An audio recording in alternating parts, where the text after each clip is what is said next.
হয় এতিয়া আহোঁ ইতিমধ্যে আমাৰ অনুষ্ঠানটি আৰম্ভণিতে কৈছিলোৱে যে কিছুমান সংকেত তুলসী গছজোপাই আমাক দিয়ে ভৱিষ্যতৰ সংকেত বা ঘৰখনত কেনেকুৱা ধৰণৰ প্ৰাণ আছে প্ৰত্যেকখন ঘৰৰে একো একোটা প্ৰাণ থাকে ধনাত্মক বা ঋণাত্মক সেইকাৰণে কিছুমান ঘৰৰ সোমায়ে খুব ভাল লাগে সোমায়ে দুৱাৰ মানে থাকিবলৈ মন যায় উঠি আহিবলৈ মন নাযায় আকৌ কিছুমান ঘৰত সোমালেই তাৰমানে কি হয় যে থাকিবলৈ মন নাযায় মনটো ভাল নালাগে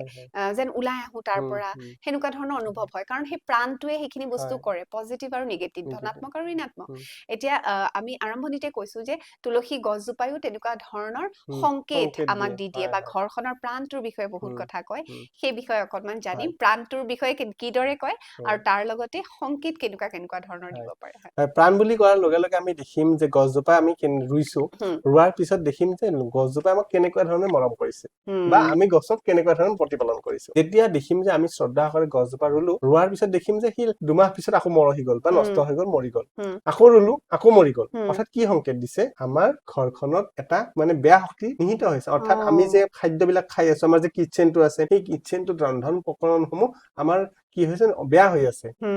অৰ্থাৎ আমাৰ ঘৰত শক্তিসমূহ নষ্ট হৈছে আমি বেয়া বস্তু খাইছো বা আমাৰ ৰোগ বৃদ্ধি হৈছে শৰীৰত ৰোগৰ বৃদ্ধি হ'ব বা আমাৰ ঘৰত বয়োজ্যেষ্ঠসকলৰ অকালতে কিবা এটা হৈ হঠাতে দুৰ্ঘটনা হ'ব হয় এই যে শক্তিসমূহ বা সংকেত দি তুলসীৰ মৃত্যু হয় অৰ্থাৎ তুলসীসমূহ নোহোৱা হৈ যায় তুলসী মৰহি যায় তুলসী মৰি যায় তেতিয়া আমি বাৰে বাৰে এনেকুৱা ধৰণৰ দেখা পোৱাৰ লগে লগে আমি নিজকে সাৱধান কৰিব লাগিব আমি সেই তুলসী গছজোপা যদি তেনেকে মৰহি যায় আমি এইটো সংকেত পাব পাৰো না ডাঙৰ কথা আৰু এটা শক্তি আছে যে আমি যেতিয়া দেখিম যে তুলসী গছজোপাৰ গুৰিত উই পোক ওলাইছে বেছিকৈ উই পোক ওলাই আহিছে বেছিকৈ সঘনাই ওলাই আহিছে তেতিয়া দেখিম যে আমাৰ উই আৰু জুইটো একে বস্তু গতিকে উই থাকিলে আমাৰ বহু নষ্ট হল ঘৰ দুৱাৰ চব নষ্ট হৈ যাব পাৰে জুইও নষ্ট কৰে গতিকে তেতিয়া ধৰিব লাগিব যে আমাৰ ঘৰখনত অৰ্থসমূহ নষ্ট হৈ আছে অবাবতে নষ্ট হৈ আছে তেতিয়া সেইখিনি প্ৰতিকাৰ কৰি পেলাই তাক আমি শুদ্ধৰণি কৰো সেই সংকেতসমূহ আমাক তুলসীয়ে দি আৰু কেনেকুৱা ধৰণৰ সংকেত দিয়ে আৰু এটা বিশেষ হয় নে আৰু এটা বৰ ধুনীয়া এটা সংকেত আছে কি জানানে তুলসী গছজোপাত চাবচোন মকৰা একদম জাল মাৰি মাৰি ধৰিছে হয় কেতিয়াবা মানে বিভিন্ন গছত যেনেকে হয় তুলসী গছজোপাতো হয় খুব মকৰা মানে সৰু সৰু সৰু মকৰাই জাল বান্ধে পাত মৰহি লৈ গুচি যায় গতিকে ই কি সংকেত দিছে যে আপোনাৰ ঘৰখনত যিসকল ইনকামৰ ৰাস্তা আছে যিসকলে ইনকামৰ কৰি আনি আছে উপাৰ্জন কৰি আনিছে ব্যৱসায় কৰাই হওক বা চাকৰিয়ে কৰা হওক যিয়ে নকৰক উপাৰ্জন কৰা মানুহসমূহ লাহে লাহে উপাৰ্জনসমূহ বন্ধ হ'ব ধৰিছে মানে মকৰাৰ জালে সংকেত দিছে যে আপোনালোকৰ বেয়া সেই দিনসমূহ আহিলে যে আপোনাৰ ইনকামৰ ৰাস্তাসমূহ নষ্ট হৈ আছে বন্ধ হৈ আছে লাহে লাহে সেইকাৰণে সেই মকৰাৰ জালে সেই সংকেত প্ৰদান কৰিছে আৰু কেনেকুৱা ধৰণৰ দিয়ে আৰু এটা শক্তি যিটো আপোনাৰ তুলসী গছজোপা যেতিয়া পাতবোৰ অকালতে মৰহি গুচি মানে সৰি গল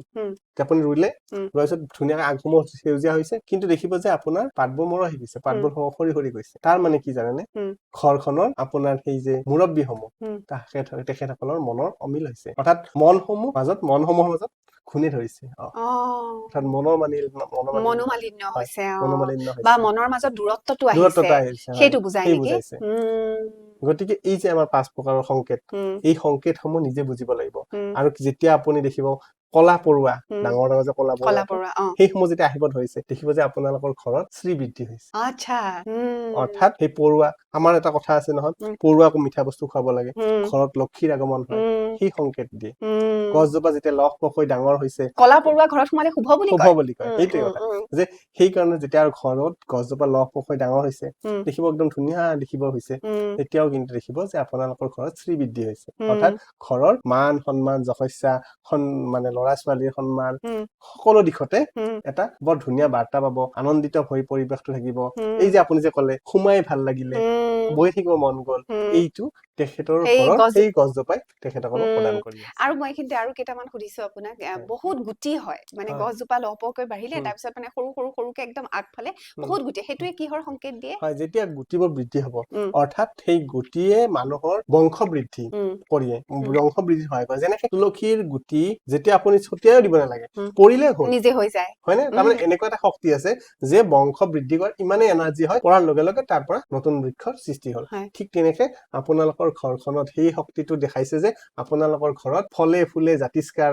ল'ৰা ছোৱালী বংশ বৃদ্ধি হৈ ঘৰখনত একদম এক সম্ভ্ৰান্ত পৰিয়াললৈকে পৰিপূৰ্ণ কৰিব। হয় আৰু এটা কথা সুধিছো মই হয়। বৰ ইন্টাৰেষ্টিং লাগিছে কথাখিনি হয়। সুধি তুলসী গছজোপাৰ ওচৰতে সৰু সৰু আন গছ বিলাক গজিছে হয়। সেইটো ভাল নে বেয়া হয়, সেইটো ভাল। তুলসী গছজোপা যেতিয়া ওচৰত বেলেগ বেলেগ উম, গছৰ গুৰি গজিব উম, তেতিয়াও বহুত ভাল হয় উম, কিয়নো কাৰণ আপোনাৰ তুলসীয়ে কি লক্ষী আমি সমাজপ্ৰিয় মানুহ উম, গতিকে সমাজত থাকিব লাগিলে আমাক সকলোকে লাগে উম, হয়নে উম, সকলোকে লাগিব গতিকে সেই সংকেত দিছে যে তুমি অকলশৰীয়া নহয় উম, তোমাৰ পৰিয়ালৰ বাকী সদস্যসমূহ তোমাৰ লগতে বান্ধোনতে আছে বাহ খুব গতিকে সুন্দৰ এই ধৰণে আমাৰ তুলসী গছজোপা আমাক সংকেত দি থাকে হুম এতিয়া চাওকচোন তুলসীৰ কেনেকুৱা সংকেত হুম হয়নে সি ভাল হলেও দেখাই দিছে বেয়া হলেও বেয়া দেখাই হলেও দিছে দেখাই দিছে বৰ ইন্দু মই এইখিনি কথা নাজানিছিলো হয় আৰু এই দিশতে আমি অকনমান আপোনালোকক এটা কিছুমান টিপছ এটা দিওঁ হুম যে যিসকলৰ ধন ভাগ্য হুম এইবিলাক আহৰণৰ কাৰণে বহুত বহুত কষ্ট কৰি আছে সেই মানুহখিনিয়ে কি কৰিব কি কৰিম সেইটোতো হয় সেই একদম জানিব মানুহখিনি কি লাগিব কৰিব কি কৰিম সেই মানুহখিনিয়ে কৰিব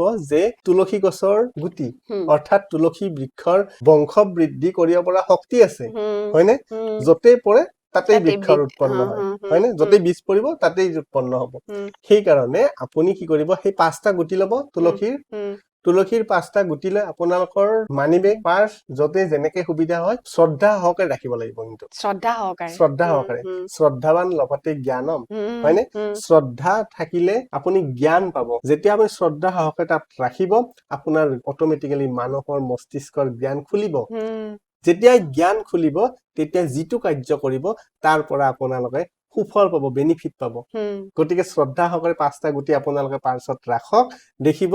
আপোনালোকৰ লাহে লাহে লাহে লাহে ধনৰ ৰাস্তা খোল খাই গৈছে ভাগ্য উদয় হৈছে হুম জীৱনত আনন্দ লাভ কৰিছে হুম যিটো কামে কৰে আপোনালোকে কৃতকাৰ্য হ'ব